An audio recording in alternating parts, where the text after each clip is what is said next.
funny woman. I'm very, very happy to be labelled a funny woman this evening. I have been looking for a new label to replace my existing label of confrontational, hard-drinking lesbian. Which is what they call me at the job centre. No, that's not true. They're very encouraging at the job centre. What they actually said is you should be a fucking comedian, is what they said. So I've taken that on board. I've been wanting to do this for a very long time, actually, but I have spent the last decade otherwise drunk. So not so much stand-up comedy as can't stand-up comedy. But I've given up drinking. I say I've given up drinking. I've given up drinking as if it's an extreme sport. I realise I can no longer count Malibu as one of my 5 a day. And that Drink Canada Dry is an advertising slogan. Not a personal challenge.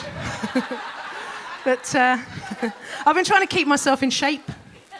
Round is... that's the shape I've chosen, and I'm doing really rather well with that so far. It's true. A friend of mine said if I wanted to lose weight, I should take up a dance class. Has anyone ever done salsa? Have you done salsa? I took up salsa, yeah? It's fantastic fun, salsa dancing. Takes you ages to get anywhere, that's the only problem with that. There you go. A little bit of physical comedy for you there, Leicester Square. You see? They know what they're talking about at that job centre, do they not? They should do. They do tests on me all the time at the job centre, these little personality tests, you know, to widen your job search criteria. Yeah, I do the test. You know, I don't mind. Me and the girl at the job centre, we've been mates now for 24 years. I like to help out. So I did this test. The last test I did, it turns out my personality, I'm a people pleaser. I'm a people pleaser. So no, honestly, there were worse ones. Time waster was one. You can have that as a personality. Imagine knowing you're a time waster. Because, you know, at the bottom of the job application form, it always says, no time wasters, please. You'd never apply for anything, would you? How depressing would that be?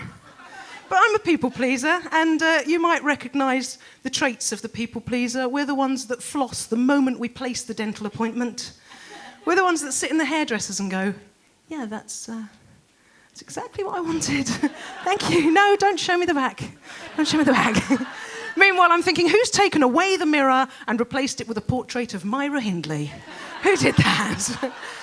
We're the ones, the people pleasers, we're the ones that stand on the zebra crossing waiting for permission from the motorist before we cross the road. You've seen us, haven't you? We're there waiting for that gesture.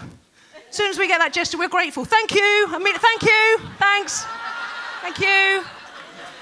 Halfway across the zebra crossing, the people pleaser will just break into a little bit of a jog. Because I do not want to waste a single second more of your time than is absolutely necessary. Little jog. You almost imagine, don't you, as the motorist, to pull away, see the people pleaser still there in your rear view mirror. Thank you. Thanks. Bye. Call me.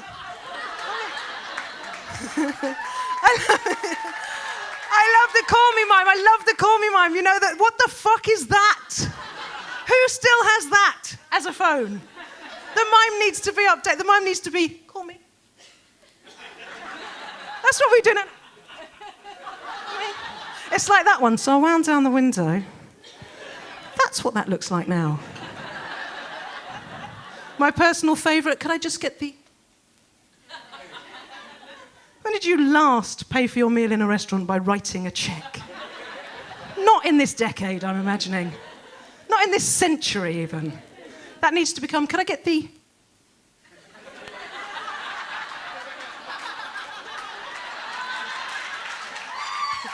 I'm not trying to hide my PIN number. I'm just trying to work out how do I give him a tip on this fucking machine. Do you know what I mean? Because I want to give him a tip, but I don't want to give him too much. I accidentally put in my PIN number twice last week. Tipped the waiter £4,967. I know, very expensive carbonara, as it turns out. But it's stupid. I'm doing that stupid thing. I'm trying to round it up. You know how you always have to round everything? It's like when you put petrol in the car, and you're there, aren't you? And you're just nudging it, just... Oh, and it always goes over the extra penny, doesn't it? It always goes over that penny, and you can't leave it. We can't leave that. It's fucking mental, isn't it? Why can't you leave? It's not doing any harm to anybody, that penny. You can't leave it there. You have to round it up to the next pound. You can be standing there with petrol pouring out all over the garage forecourt. I'm going to get this fucker to 00 if it takes every penny in my bank account. It's crazy. Why do we do that? Because you know you're going to go in the shop, buy a can of Coke or something anyway. So your bill's going to be £44 and 12p. It's nuts. Did I just say 12p for a can of Coke? So, where am I shopping for Coke? Somewhere in the 1970s, obviously. Okay, I've just said, where am I shopping for Coke? Probably time for me to stop talking now. Not thought through at all. Thanks very much. I've been Lara King, Queen of the One-Liner. Thank you very much indeed.